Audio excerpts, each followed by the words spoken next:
Well, welcome everybody. This is Undisputed with Clay and Brenton, a NASCAR talk show where pretty much anything we could say could probably be disputed. It's going to be a quick episode, we hope. We've got some hot or not from Bristol, quite a race, and we have our picks for Richmond, which will be interesting.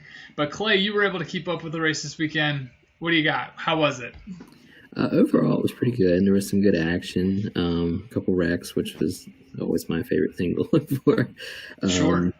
Penske did not win, so that was a plus. And Kyle Busch won and did an awesome burnout. So that's my quick recap. Oh, and Kyle Larson definitely still sucks. Yeah. But kind of an interesting race. Couldn't believe Ty Dillon won the stage one. I don't know where in the world he came from, but impressive and good work for him. Clint Boyer was strong Sunday, which I picked him to win, or I did not pick him to win, but I picked him to do well in the race. And I don't remember, did I pick him for the pole? Or what? Picked him for pole. Yep. For pole. Yeah. So my theory didn't quite work out, but I was in the ballpark. But yeah, absolutely. Just kind of looking at Bristol, who was hot and who was not. One person in particular that I was really impressed with, even though he got rear-ended at one point in the race, was Ryan Newman. Yeah. He started 11th, which wasn't a bad starting spot, but usually he starts 11th and finishes 12th. He Sure. just kind of rides around for 500 laps and doesn't do anything, but he was a pretty strong contender all day Sunday, which was impressive, especially in the 6 car. I didn't think that 6 car would ever make it back to victory lane, but if it ever does, I think he's got the best shot of bringing it back. Absolutely. Biggest disappointment, I had 2 disappointments Sunday, but one disappointment has been, actually both disappointments have been the whole year. First is William Byron, qualified second. He's been strong every week in qualifying, but he just falters in the race. He finished 16th. Yeah. Didn't do anything. But aside from him, Daniel Hemrick really just, it's blowing my mind how awful he is. Sure. I really had high hopes for him, and I didn't even hear his name mentioned once during the race Sunday. So I'm kind of disappointed there. But based on what you saw of the race, what did you think, and who did you think was good and not so good? So I kind of went with the more generic ones, just simply based on kind of like how they're performing overall. Bristol's obviously a very difficult race to gauge like a particular driver's performance, because it's kind of just like a beat and bang fest. But at the same time, it's a good way to see all the more high profile drivers, where they can end up, of whether they're good or bad. So hot this week, who's been on fire pretty much the whole season, doesn't have a win yet though, Ryan Blaney. He is continuing to fight. He's continuing to gain ground. Some of the championships we've proved in the past, you don't have to win races to win championships. If he keeps himself in the contention on top 10s, top 5s, he can have a very good shot at going to Homestead this year and being in the Final Four very quickly and very easily. Yeah.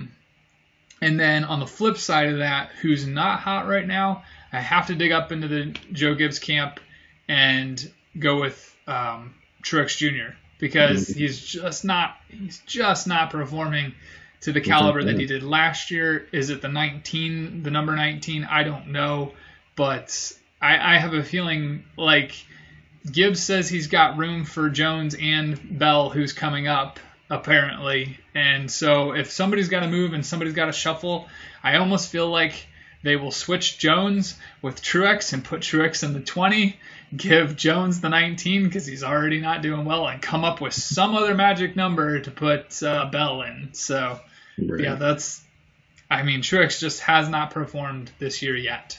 So, right.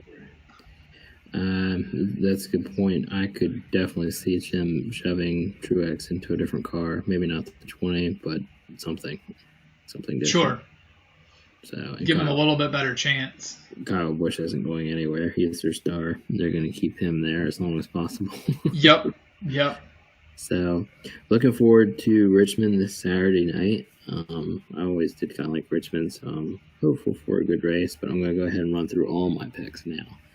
So Sounds good. Coming into Friday, he's qualified well, he's ran well, and he's finished well all year. So I'm going to also make a generic pick for the pole position on Friday. Ryan Blaney. I think Ryan Blaney is going to find himself top of the speed chart and get that front spot for the race.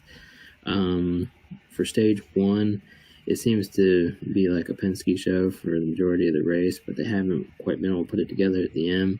But they are strong in the beginning. Stage 1, I think, is going to continue to be a Penske show. Joey Logano going to come in winning stage 1.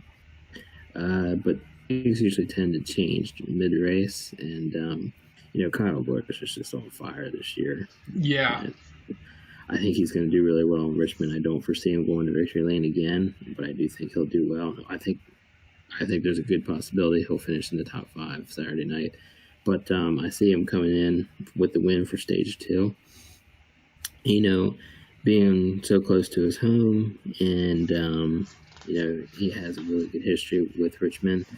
And he's got a couple wins already this year. I think Denny Hamlin's going to come out the winner on Saturday night. He has been good at Richmond, and he's proven himself to be pretty good this year.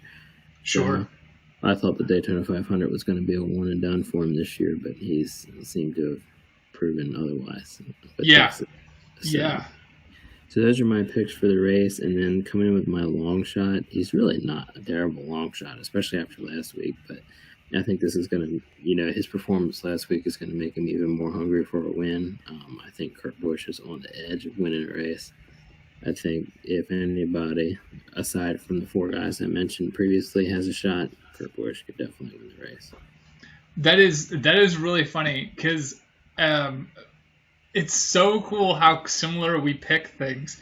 And as the audience knows, we don't really converse and tell each other who we're picking until we do the show. So we've got everything written down before we go through these things.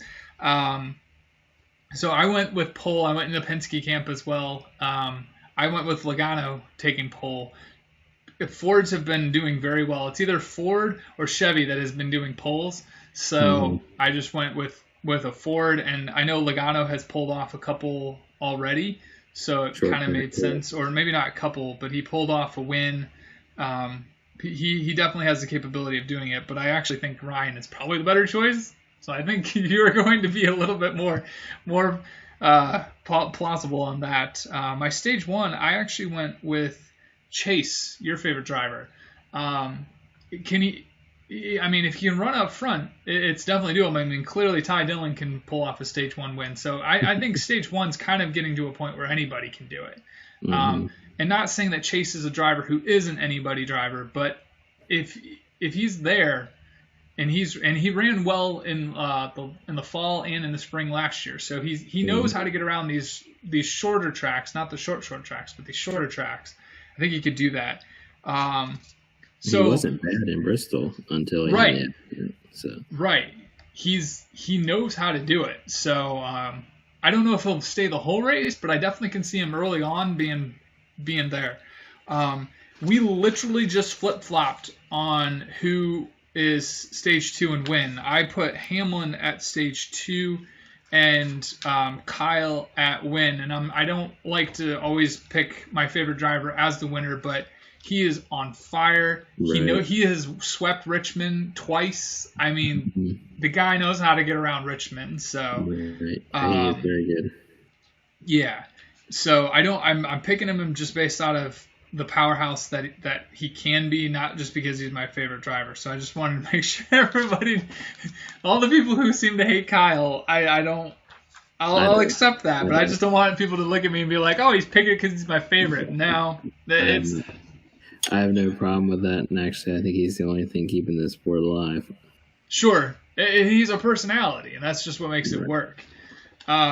So then my long shot is also kind of in the same way. I no joke started writing Kurt Busch, no joke, just like you. And then I scratched it, and I was like, I want to, and then I was like, I'm going to cross it out. So we literally had the same one, but I went actually with Keselowski. If he's up there, he's also not really the longest long shot, but if he's up there, he's somebody who I think Penske's hot. They can do this. So Yeah. There's some It'll be solid- an interesting race.